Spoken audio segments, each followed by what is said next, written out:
Bonjour Mohamed et merci d'avoir accepté cette interview. La première édition de Warriors Night a été un grand succès. Peux-tu nous partager ton ressenti général et c'est ce que tu retiens comme des moments forts? Bonjour à toi Ruben, merci pour l'opportunité de pouvoir parler un peu des Warriors Night. Ça a été un événement, j'espère, qui a été une réussite pour moi et pour les autres. Mais ce que je peux retenir de fort, c'est toute la pression qu'il y a eu en amont pour la construction et ensuite de voir ce projet se concrétiser au fil des jours et d'avoir la venue des combattants, les rencontrer, les voir faire les derniers cuts, les derniers ajustements, etc. La petite adrénaline. Exactement. Et puis c'est vrai que là on est dans le vif du sujet, donc ça veut dire que tu es dans un moment. C'est les moments que j'aime le plus en fait, c'est quand je suis avec les combattants. C'est pas tant l'organisation en fait. Moi j'aime le côté vestiaire. Justement, qu'est-ce qui t'a motivé à lancer Warriors Night? C'était plutôt pour promouvoir les MMA ou bien pour une volonté personnelle? C'est une super question. Disons que ça fait déjà un petit moment, ça fait quelques années que j'avais envie de créer mon organisation. Et l'idée m'est venue de quoi? C'est en voyageant avec les combattants. Et je voyais des fois dans les conditions dans lesquelles justement ils devaient aller combattre. Donc des fois c'était des loupés au niveau des transferts ou des hôtels ou pas de baignoire pour les cuttings ou des choses comme ça. Okay. Et puis j'ai vu pas mal de combattants voyager seuls. Et puis c'est vrai que le but c'était d'essayer de les mettre dans les meilleures conditions. Donc du coup j'ai dit maintenant je veux créer mon orga tout seul et amener ma façon de voir les choses et ma petite touche personnelle, tu vois. Et le but c'était vraiment d'essayer de promouvoir le réservoir suisse de combattants. Il y a de super combattants en Suisse, je sais. Très bons amateurs, professionnels aussi, mais c'est vrai qu'au niveau des amateurs il y a vraiment de quoi faire. Et je me suis dit pourquoi pas créer un événement dans lequel eux peuvent pleinement prendre du plaisir, prendre de l'expérience et puis essayer de leur donner de la visibilité pour la suite. Quelle était la plus grande difficulté dans l'organisation d'un événement comme ceci? La plus grande c'était, je pense, pour moi, c'est pas la logistique mais c'est plutôt le matchmaking. C'est-à-dire que des fois trouver des bons profils combattants, avoir des belles oppositions, c'était plus compliqué, je dirais. Et surtout, ce qui m'a donné des sueurs froides, c'est des blessures de dernière minute. Comme Yacine Bouganem a été blessé, il a fallu trouver un remplaçant. Donc, je trouve un remplaçant pour Yacine le jeudi, donc la veille de la pesée. Manque de peau, le matin, jeudi matin, il va s'entraîner, il revient l'après-midi, blessure côte fêlée, donc du coup il a fallu que je trouve le remplaçant du remplaçant. C'est incroyable. C'est ce qui m'a vraiment donné pas mal de problèmes. Et c'est avec combien de temps en avance qu'on commence à préparer un événement si grand comme le Warriors Night? En toute transparence, on l'a fait sur 3 mois. 3 mois? Ouais. Ouais, moi je pense que c'est quand même un record. Hein. C'est short. C'est short, c'est short.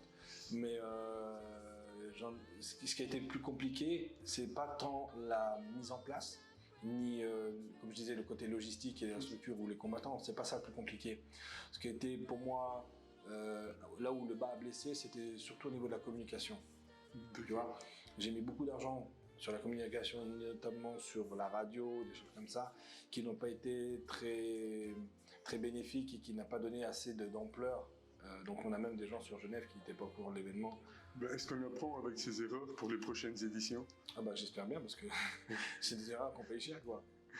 Je me suis dit que la divulgation c'est le plus cher et quand même une des choses les plus chères et qui est quand même 3 mois c'est short. Hein. Enfin, 3 mois c'est short, mais je pense qu'il faut être courageux pour entamer un projet à ce niveau-là, un projet si grand.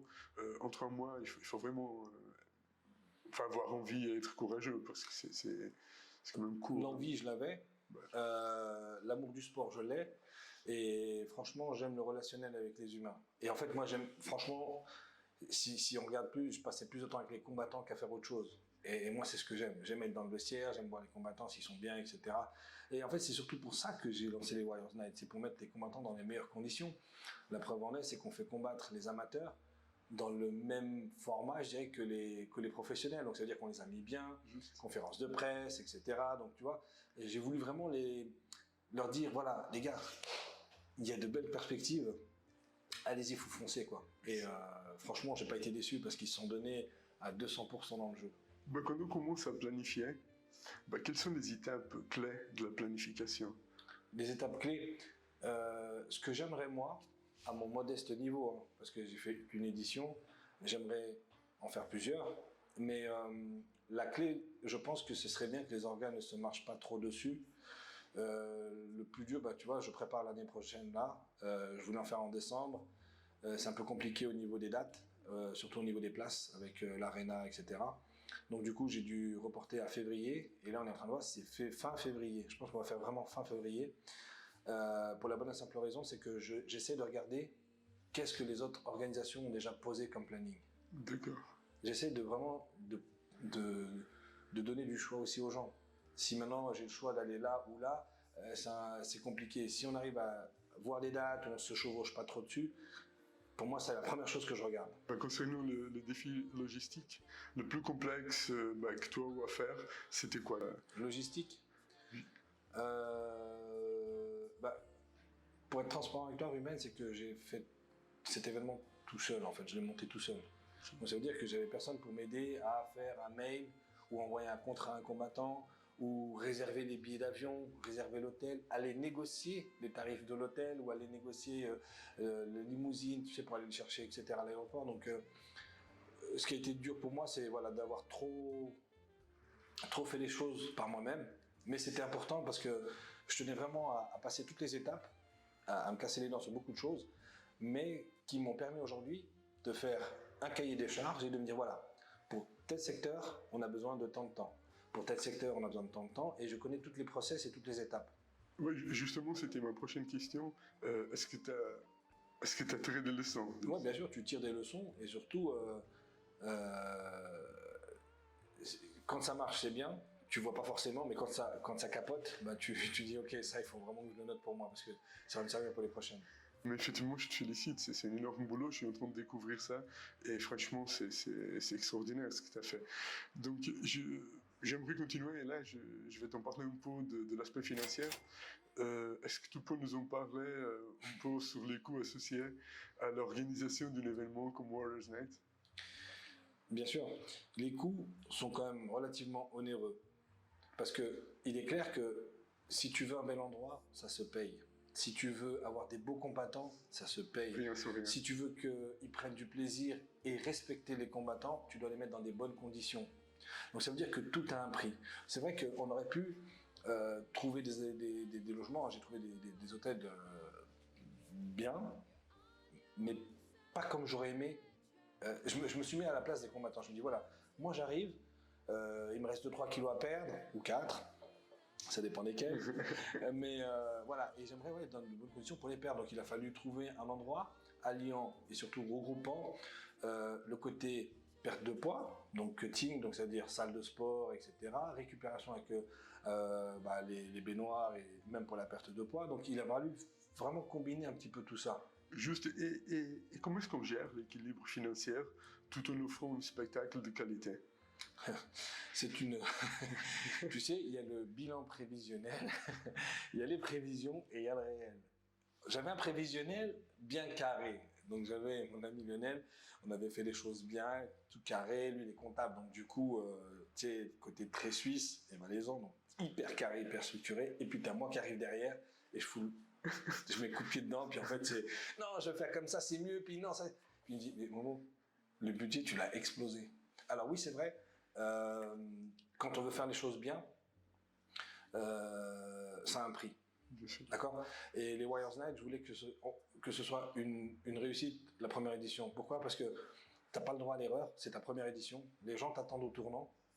Malheureusement, beaucoup de gens attendent de devoir te casser la figure. Ce qui est dommage, enfin, on est tous dans le même bateau, on devrait tous ramer dans le même sens. C'est tous dans le même bateau, et surtout, comme je dis, quand j'ai créé les Warriors Night, c'est pas parce que j'ai besoin d'argent ou j'ai besoin de lumière ou j'ai besoin. En fait, non, mon bureau, moi, ça fait maintenant 15 ans que je suis ici.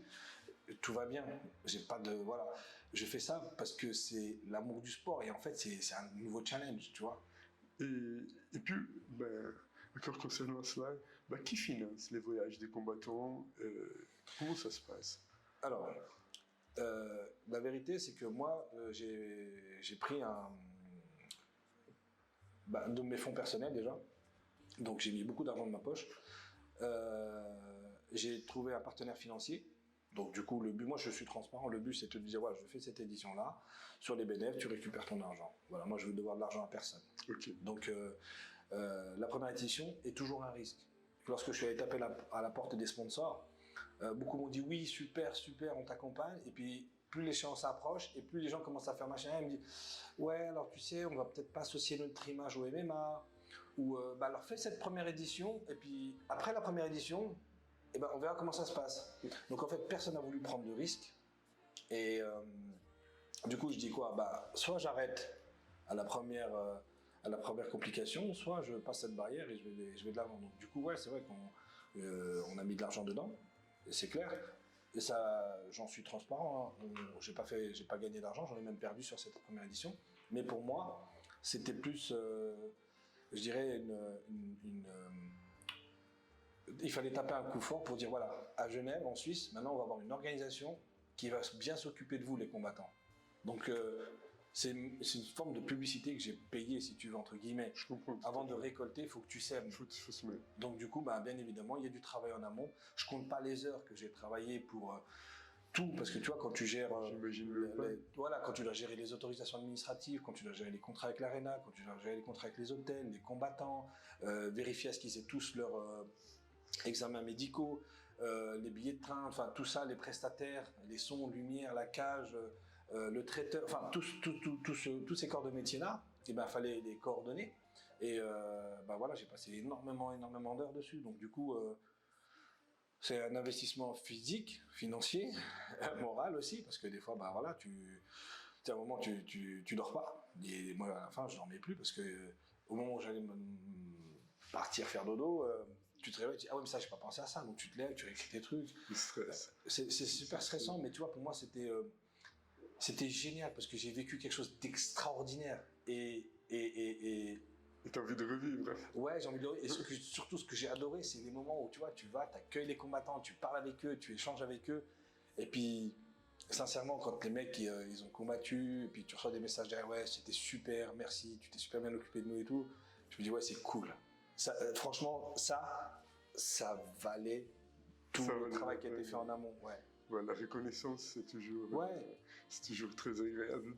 Alors, à propos de reconnaissance, combien est-ce qu'il gagne un combattant pro ou un combattant amateur? Je pense qu'un combattant amateur ne gagne rien, je suppose. Et un combattant pro, combien est-ce qu'il gagne? C'est sensible. Écoute, déjà pour commencer, les amateurs, tu peux me donner aux fourchettes. Enfin, voilà, comme ça. Alors, les combattants amateurs, c'est vrai qu'en général, ils ne sont pas payés. Faut dire ce qui est. Là, j'ai quand même tenu à leur donner un petit billet chacun. Donc, ils ont tous pris un petit billet. Tout le monde a eu une gratification pour... Oui. Aussi modeste soit-elle, mais ils ont quand même été dédommagés, ne serait-ce que pour d'avoir tenu et fait le poids, venir combattre. Voilà. Donc, je pense qu'il faut aussi les encourager. Si les mecs, ils s'entraînent, il y a aussi des dépenses, tu sais... Ils doivent prendre un abonnement à la salle, payer la salle, la nourriture, les compléments, les petits bobos si tu dois aller chez l'ostéo, le physio. Tu vois, tout ça, tu dis, bon, c'est pas un gros dédommagement, mais ça peut t'aider, tu vois. Donc je me dis, c'est la moindre des choses pour les amateurs. Et comme je disais, le but, c'est de les faire monter. Donc c'est un peu la carotte. Tu dis, ok, cette fois-ci, c'est comme ça. Et puis après, plus moi je vais avancer dans leur gain, plus j'aimerais bien les payer aussi, tu vois, les amateurs. C'est très cool. Et en ce qui concerne les professionnels, tout dépend. Tu vois, j'ai eu des combattants qui ont fait leur premier combat professionnel là, sur les Warriors Night. Ça commence aux entre 800 et après les plus grands combats, ça va des sommes à plusieurs chiffres. D'accord. Et donc, tu as eu quand même quelques sponsors, j'en suppose. Oui. Peut-être tu aimerais nous en parler de cette relation, comment ça constituait, les gens qui t'ont aidé de certaines manières. Alors, effectivement, le démarchage des sponsors a été très très très compliqué parce que, comme je t'ai expliqué, il y a des gens qui ne voulaient pas forcément associer leur image au MMA ou ils attendaient simplement de voir si ça allait marcher, si l'événement allait avoir lieu, quelle sont la visibilité qu'il allait avoir et les opportunités qu'ils pourraient en tirer. Soit, je le comprends, hein, c'est tout à fait normal. Mais après, c'est vrai que quand tu prends le risque tout seul et que tu vois que ça marche, entre guillemets, disons qu'après les attentes ou les négociations ne seront plus les mêmes. Tu pars de zéro avec moi, on prend les risques tous les deux, forcément il y a une meilleure rétribution ou un meilleur échange. Quand tu prends le risque tout seul et puis quelqu'un veut après se mettre dans le train avec toi, c'est différent. Tu vois. Bien sûr, je comprends tout à fait. Les sponsors, oui, j'ai eu par exemple PPRZ. PPRZ, donc c'était une marque de vêtements sport chic suisse. Donc lui, il nous a aidé financièrement. Il a donné aussi des t-shirts pour le staff. Vraiment, il a été super présent aussi avec nous. On sera sur les prochaines éditions. Donc PPRZ, donc je collabore avec, mais je travaille aussi avec eux. Donc PPRZ, c'est aussi un peu ma marque, je dirais. Donc voilà, je vais la promouvoir aussi sur les prochaines éditions. J'ai eu la collaboration de Saladin Parnasse qui est venu en présent en personne, donc il est venu avec sa gamme aussi, donc c'était très sympa de sa part. J'ai eu les cookies de Lola, donc lui il a fait tout ce qui est cookies, il a été super, il est venu, il en a distribué à tous les combattants, donc il avait fait des cookies je dirais un peu diète et puis des cookies moins diète, donc il a régalé tout le monde, c'était super sympa, et puis là il s'est occupé aussi de la partie traiteur. C'était super parce que tu vois, on a essayé de faire des plans, enfin des plats un peu diète pour les combattants avant le fight, etc. Donc on a essayé de trouver quelque chose d'assez équilibré pour eux. J'ai eu aussi un bureau de change, j'ai eu une société de serrurerie aussi, donc c'était super sympa de leur part de prendre part à l'événement. J'ai eu le Circus, donc c'est une discothèque sur Genève, mais beaucoup dans l'événementiel, show, etc. Donc eux aussi ils ont collaboré avec nous. On a eu l'un des plus gros médias, les Maîtres Fumiers. On a collaboré ensemble, ils ont fait de la pub, etc. Donc ça c'est cool. Ouais, c'est vraiment cool. Donc j'aimerais bien. Ils ont mis une note sévère, mais c'est bien pour la prochaine. Ça viendrait. Ouais. Et comment est-ce que, c'est la dernière question concernant les finances, comment est-ce qu'on détermine le prix des billets? Comment est-ce que... Voilà. Alors, c'est une excellente question. Vraiment, on a fait un bilan prévisionnel, d'accord? Dans le bilan prévisionnel, on a pris tout ce qui était la salle, les combattants, etc., etc. Et puis il fallait dire, ça, l'événement nous coûte tant. Il nous faut combien de personnes pour remplir l'événement, pour amortir l'événement. Et c'est vrai qu'on a eu des, comment on appelle ça, on a voulu faire des packs VVIP qui étaient de 500 francs, mais dans lesquels ils avaient accès, par exemple à la conférence de presse en privé, photos avec les combattants en privé, accès aux loges, accès au catering, donc c'est-à-dire là on avait le traiteur avec boissons, etc., nourriture, et ils avaient l'espace réservé où on avait quand même quelques guests comme Redouan Bougueraba, Karim Djibli, Saladin Parnasse. Ouais. Excellent. Et tu m'as déjà un peu parlé, mais je vais quand même rebondir. Quels sont les retours économiques donc, que tu attendais de cet événement? Est-ce qu'ils étaient dans les chiffres ou bien c'était kiff-kiff Non, en toute transparence, j'ai perdu de l'argent sur cet événement. Donc, ça correspondait à peu près à ce que je pensais perdre, sincèrement. Donc c'était un risque qui a été calculé à la base, tu as fait ton business plan et tu te dis, ok, première édition. Je sais que j'allais perdre de l'argent. Parce que la première édition, non seulement il y a eu un gros manque de communication, donc la communication n'a pas été parfaite. Je reconnais, j'en tire les conclusions nécessaires. Mais après, c'est vrai que tu vois, c'est tombé à une période où moi j'avais déjà posé ma date, et puis après il y a eu d'autres comme Orga, que ce soit en Suisse ou en France voisine, ils étaient en périphérie ou le jour même de ma date. Donc du coup, c'est vrai que tu as des combattants, tu pouvais pas avoir parce qu'ils étaient déjà engagés ailleurs ou ainsi de suite. Donc c'est vraiment multifactoriel. C'est ce que tu parlais tout à l'heure, donc par rapport aux dates et aux organisations. Et puis comment est-ce qu'on sélectionne les combattants? Comment on choisit le combattant tel ou tel? bien sûr, c'est selon leur disponibilité, mais quels sont les critères pour les choisir de base? Disons que pour la première édition, j'ai vraiment voulu avoir des amateurs locaux et professionnels locaux. Malheureusement, des professionnels locaux, j'en ai pas eu, mais j'ai eu des amateurs locaux. Mon premier critère, je dirais, c'est qu'ils soient suisses. Pourquoi? Parce que c'est vraiment le but, c'est d'essayer de créer ça. Après, je veux pas faire Suisse contre le reste du monde, hein, c'est pas ça. Mais j'ai juste que, voilà, si j'ai l'opportunité de faire combattre un Suisse, je vais le mettre en premier. Après, je vais quand même regarder son profil, d'accord? Si c'est plutôt striker, si c'est plutôt un lutteur. Et en fonction de ça, je vais essayer de trouver une opposition intéressante. Si on regarde sur la première édition des Warriors Night, on n'a pas eu de KO au bout de 3 secondes. Juste. Donc la majorité des combats sont allés jusqu'à la décision, mis à part le problème que je t'ai expliqué tout à l'heure, quand j'ai dû trouver le remplaçant du remplaçant, j'avais pour cœur de le faire combattre, Ibrahima, parce qu'il s'était tellement investi pour combattre Yassine Bouganem que voilà, il est parti en camp, il a déboursé beaucoup d'argent. Donc j'aurais pu dire désolé, combat annulé, j'ai personne pour toi, mais au lieu de ça, on va essayer de trouver quelqu'un pour qu'il fasse le combat. J'aurais aimé qu'il y ait une opposition un peu plus difficile, mais bon. C'est intéressant, mais les critères sont aussi d'être suisse, mais par exemple, nous avons aussi Thibaut, par exemple. Tu vas aussi chercher un peu la crème de ce qu'il y a ailleurs, enfin, selon tes possibilités, bien évidemment.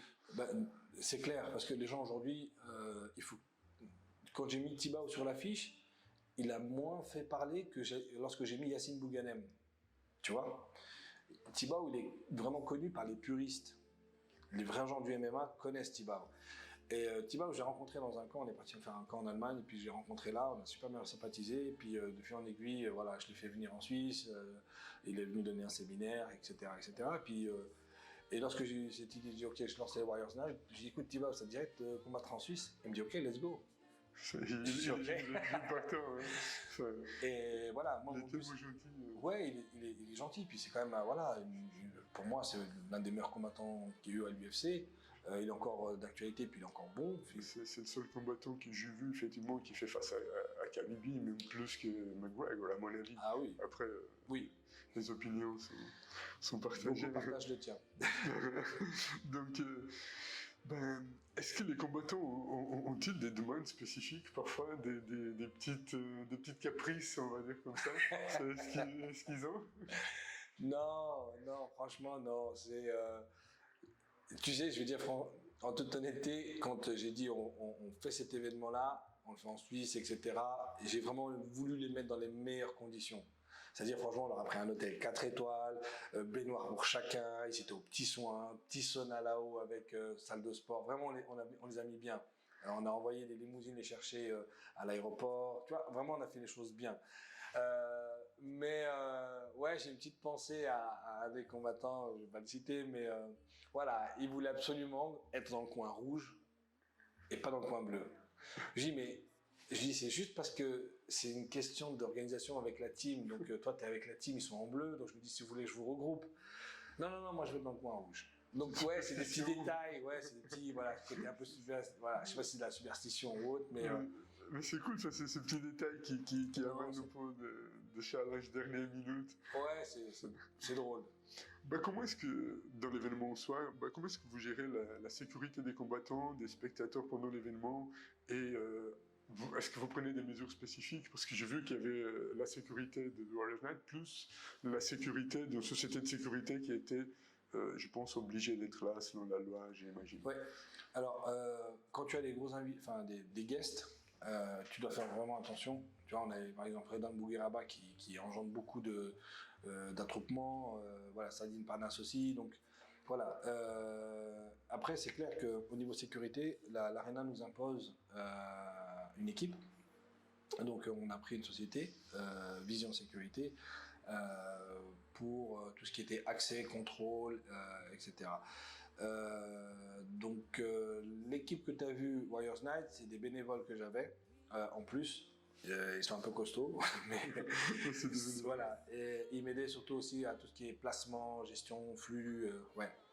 Et, et, et quel rôle jouent les réseaux sociaux, la promotion, et quelle est la stratégie pour attirer en plus large public?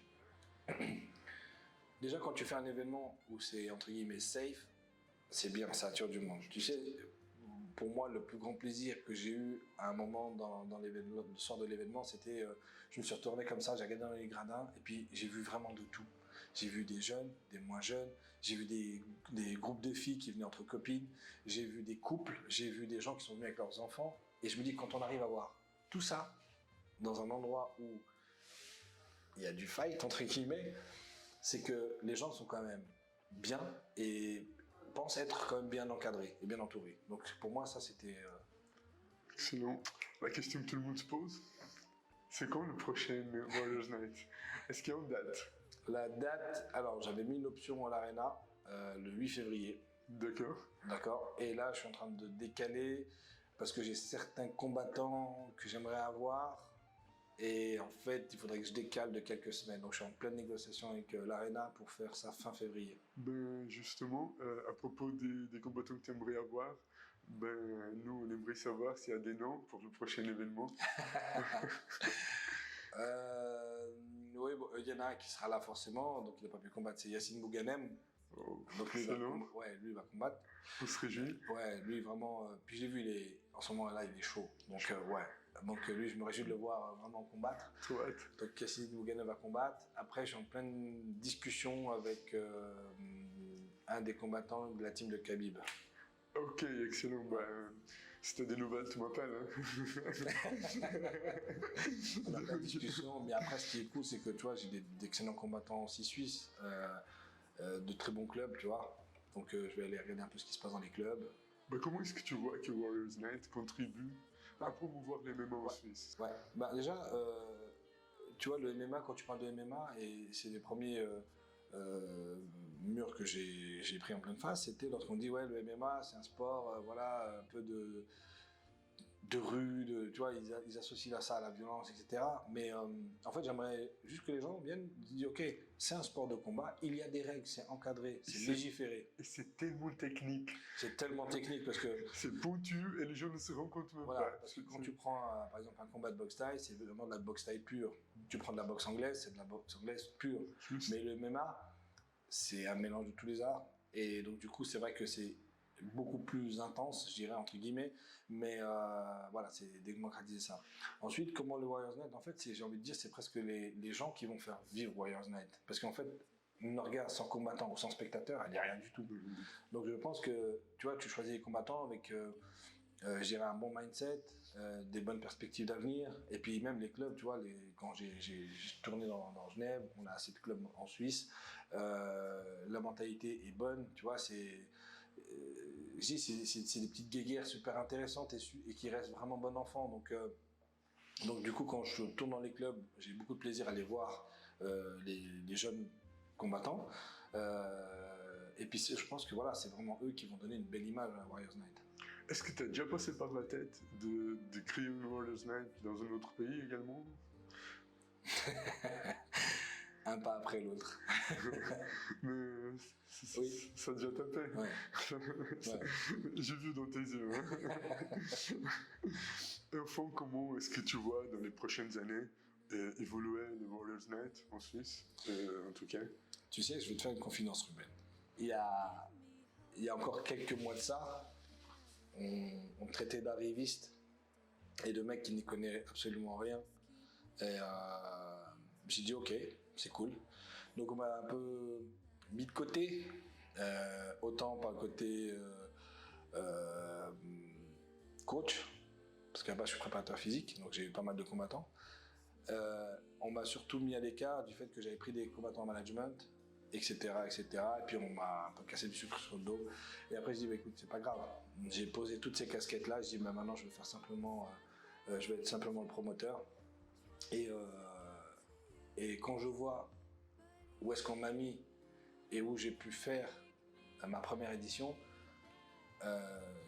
pour moi c'est une sorte de revanche. Parce que je me dis ok, vous n'avez pas cru en moi, vous m'avez dénigré. Mais c'est pas grave, je vous en veux vraiment pas et je vous souhaite tout le meilleur du monde. Et je suis pas quelqu'un j'aime pas les querelles, j'aime pas me disputer, donc ça va pas, ok, je m'en vais, pas de problème. Mais pour moi, ça a été, voilà, ça m'a conforté dans l'idée, ok, fonce, fais. Moi, je croyais en ça. Tu veux, tu fais.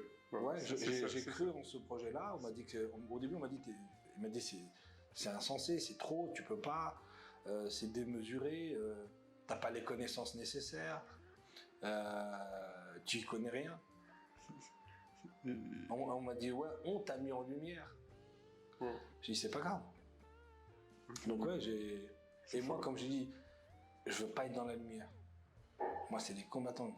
Pour moi, discuter ou prendre le micro dans la cage, c'est pas mon truc. J'aime pas ça du tout. Ouais.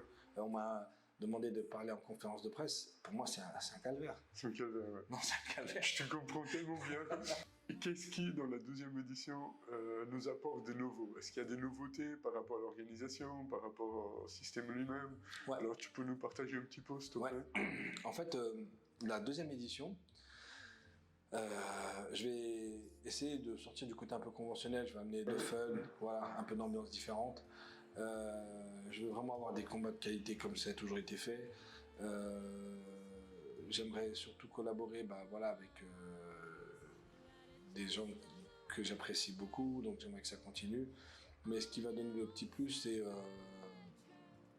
je sais pas si je peux en parler tout de suite, mais... Pour nous, tu peux, on sera content de t'entendre. Ouais, j'ai d'autres perspectives de collaboration. D'accord. Ben, on a hâte que tu nous racontes ça dans l'avenir. Tu sais, pendant l'événement, les gens viennent, ont pris place, s'installent et profitent du spectacle. Mais tu vois, je veux te parler par exemple d'un petit loupé qu'on a eu au départ. Lorsque tout était planifié, mis en place, je regarde le time, ok, on est dans les temps, ok, on va commencer. Au moment où je dis go, lancez le live, on m'appelle, on me dit il y a un problème dans les vestiaires. Je descends et je viens voir, le problème qu'on avait, c'est des combattants et, amateurs.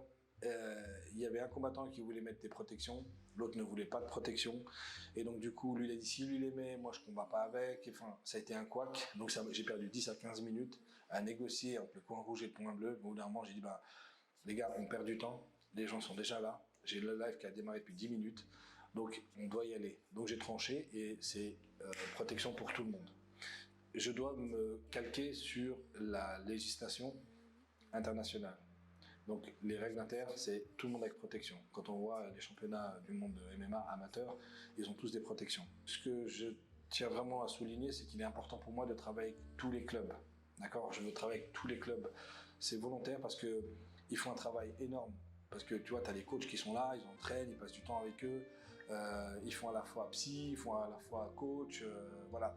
Et pour moi, travailler avec les clubs, tous les clubs, je dis bien tous, les englober, c'est important parce que les combattants commencent chez eux, puis après peuvent évoluer, etc., partir, etc. Mais il ne faut pas oublier que voilà, c'est eux les formateurs, ils font un travail extraordinaire pour le fait que je visite les clubs, je regarde comment ça se passe, je vois beaucoup de gens investis qui aiment ce sport et que je trouve qu'on ne met pas ça en lumière. Sincèrement, tu vois, quand je vois les coachs, quand je vois les accompagnateurs, les bénévoles, tout le travail qu'ils font à côté, c'est énorme. On voit que le côté lumière et spectacle, mais avant tout ça, il y a toute la mise en place, la formation, l'entraînement. Il y a tout le travail qui est effectué en amont. Ouais. Et puisqu'on discute, c'est aussi la raison pour laquelle j'ai décidé de créer la chaîne. C'était justement pour mettre tous ces jeux en valeur qui souvent n'apparaissent pas. Donc c'est vraiment ça aussi le but de la chaîne, c'est de promouvoir les sports de combat, tous les sports de combat, et aussi toutes les organisations. Parce que souvent, je constate qu'ici en Suisse, parfois les organisations se marchent un peu dessus, parce que celui-là, ils sont de l'école hôtel, ou de l'école hôtel. Aucun besoin, les gars. Enfin, il y a de l'espace pour tous. Enfin, on a besoin de bons combattants des deux côtés de la barrière. Donc, de la barrière, et surtout, tu soulèves un point très intéressant. Tu me parlais de complications. C'est vrai que des fois, il y a les organisations se mangent un peu dessus, mais les Warriors Night, et ça, tu peux le transmettre, c'est un message volontaire. En aucun cas, les combattants ne seront bloqués chez nous. Il n'y a aucun combat ou un combattant qui sera signé en exclusivité, c'est négatif. Pour moi, ils ont des clauses libératoires. Les combattants peuvent aller combattre là ou là, il n'y a aucun problème. Moi, ce que je veux, c'est que les gens prennent du plaisir. Et s'ils veulent venir, ils viennent, il n'y a pas de problème. J'ai pas de raison de dire, ok, ça c'est un combattant, je le signe, comme ça il va nulle part ailleurs. Mais là, tu freines l'évolution du combattant. C'est tout ce que je veux pas, en fait. Tu bloques l'athlète. Tu bloques. Ouais. Alors que tu le signes sur, par exemple, un multi-fight, 4 combats sur 2 ans, c'est pas dit que tu lui fasses faire. Donc ça veut dire que le mec, ça se trouve, il combat même pas. Puis sur nous, il perd l'envie. Exactement. Voilà, moi, je leur dis, ok les gars, allez, combattre, etc. Bah, c'est clair que si un mec il est que sur des victoires, bah, quand il revient c'est très bien. Mais si le mec il prend des défaites de partout et qu'il revient, mais la porte ne sera jamais fermée parce que le but, c'est comme je t'ai dit, c'est de les faire évoluer. Même les amateurs. Les amateurs, faut pas les, voilà, leur dire ouais tu viens chez moi, si tu vas ailleurs c'est fini. Non, tu combats ailleurs, tu regardes. Et puis c'est bien, je trouve qu'il en faut pour tout le monde. Ben, c'est très bien de laisser cette liberté au athlète de pouvoir décider lui-même où est-ce qu'il faut y aller. Ouais, pour moi, c'est vraiment primordial que les combattants, je veux qu'ils se sentent libres dans leur tête. Après, il ne faut pas qu'ils fassent n'importe quoi, mais je veux qu'ils se sentent libres. Ils disent, ok, si je veux aller là-bas, c'est parce que je veux qu'ils viennent. Je veux qu'ils viennent parce qu'ils ont envie de venir. Pas parce qu'ils sont verrouillés. Qu'ils sont obligés. Je vois pas l'intérêt. Un combattant pas bien, il n'y a aucun plaisir. Ouais, moi, je veux qu'il soit lui-même, je veux qu'il soit éclatant, je veux qu'il voilà, c'est ça. Donc si tu lui mets des bâtons dans les roues, là, il va dire, ouais, il est en kicking. Donc c'est pas le but, non. Je veux vraiment que tout le monde soit libre. Il n'y a pas de clauses dans lesquelles on va les bloquer. C'est une très bonne philosophie, il faut le garder. Donc c'est la première édition, là on fait la deuxième. Et petit à petit, voilà, moi j'aimerais créer mon ranking aussi. Et puis j'aimerais vraiment arriver à faire un peu comme au football, faire une sorte de ligue. Et puis voilà, avoir par exemple amateur, je dis n'importe quoi, les welterweight. Voilà, on a tant de combats gagnés, ça lui donne tant de points, etc. Et puis à la fin de l'année, on fait le combat, j'aimerais faire un gros événement où je prends les meilleurs combattants de chaque catégorie pour en faire un truc assez colossal. Donc ouais, j'aimerais vraiment voir ça. Excellent. Ouais, j'aimerais un peu comme au foot, voilà. Ça marche au point. Ça va aller, je te le souhaite. Et puis voilà, si on peut être utile dans ce cas, tu n'hésites pas, tu sais, on est toujours... Tout le monde est utile. Les médias, les amis, les gens, les sportifs, tous, les familles. La famille c'est très important. D'ailleurs, comment est-ce qu'on conjuge là entre tout ce boulot fou de 3 mois à fond, tu n'as pas vu ta famille, tu n'as pas dormi Ben, déjà, j'ai pas dormi, c'est vrai. Vu ma famille, pas beaucoup. Et le peu de fois où je pouvais par exemple être avec mes enfants, ben, je les emmenais avec moi au rendez-vous. Donc c'était une façon pour moi de passer un peu de temps avec eux. Mais c'est vrai que quand tu es au four et au moulin, voilà, je pouvais pas me plaindre parce que c'est quelque chose que j'avais voulu. Mais à côté de ça, ben, c'est clair que voilà, ta vie de famille, tu as mis de côté. Même au niveau professionnel, ici, j'ai dû alléger mon temps de travail parce que je devais aller à l'extérieur. Sur la dernière semaine, la Fight Week, j'étais obligé de carrément me mettre indisponible dans mon cabinet pour pouvoir aller, ne serait-ce que finaliser certaines choses avec les prestataires, accueillir les combattants. J'ai voulu vraiment accueillir chaque combattant à l'aéroport ou à la gare, donc tu prends du temps, bien évidemment. Bien sûr. Bah écoute, merci beaucoup. Prochaine édition, tu seras là? Si tu m'invites. T'as pas besoin d'invitation. C'est gentil. Vraiment, je lance ça. Voilà, comme je dis, moi, je suis pour la synergie des compétences. S'il y a des gens qui veulent participer à l'aventure, vous êtes les bienvenus. Bah écoute, nous aussi avec plaisir. C'est depuis le début, depuis que je t'ai connu, tout de suite, j'ai sympathisé. Et puis effectivement, nous avons discuté et puis je savais que tu avais un contrat signé avec un de nos confrères, qui est assez très bon d'ailleurs. Donc c'est tout à fait légitime. Et donc là, on était, nous, Chaos Suisse, on était un peu plus bloqués. Mais peut-être que la prochaine édition, on aura un peu plus de liberté. Ça va vraiment bien. Merci beaucoup. C'est enregistré. Tu peux toucher un peu. Merci. Merci à toi, Ruben. C'était très cool. Merci. C'était génial.